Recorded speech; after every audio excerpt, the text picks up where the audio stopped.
Hey kids, gather round. You know what?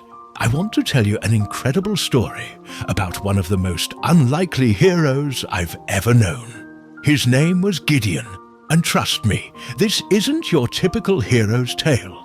Picture this: a young man hiding in a wine press, secretly threshing wheat because he was terrified of his enemies. That was Gideon. He wasn't born brave. He wasn't born a leader. In fact, when God first called him a mighty warrior, I bet he looked around thinking God was talking to someone else. You see, back then, Gideon's people, the Israelites, were having a really tough time.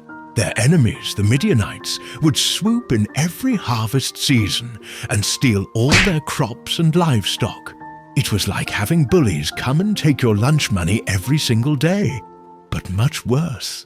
But here's where it gets interesting. God saw something in Gideon that Gideon couldn't see in himself. When an angel appeared to him, Gideon was full of doubts. He even asked for not one, but 2 signs involving a fleece of wool to make sure God was really talking to him. Can you imagine that? Testing God with a piece of sheep's wool. Now here's the wild part. When it came time to fight, God actually reduced Gideon's army from 32,000 men to just 300. That's like going from having your whole school help you with a project to just having your small study group. Why? Because God wanted to show that victory doesn't depend on numbers, but on faith and courage. And you know what? With just those 300 men, armed with nothing but trumpets, empty jars and torches, they defeated an entire army.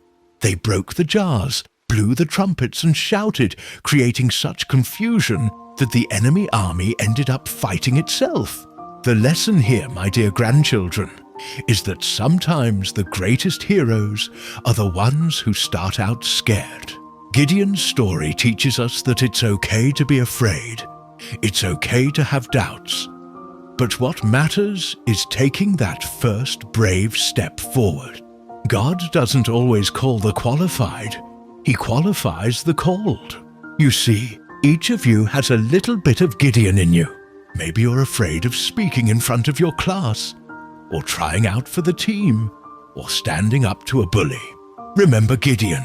He went from hiding in a wine press to leading an army to victory. Not because he was the strongest or the bravest, but because he finally believed in himself and trusted in something bigger than himself. So next time you're feeling small or scared, remember Gideon. Remember that heroes don't always wear capes or carry swords. Sometimes they're just ordinary people who find extraordinary courage when they need it most.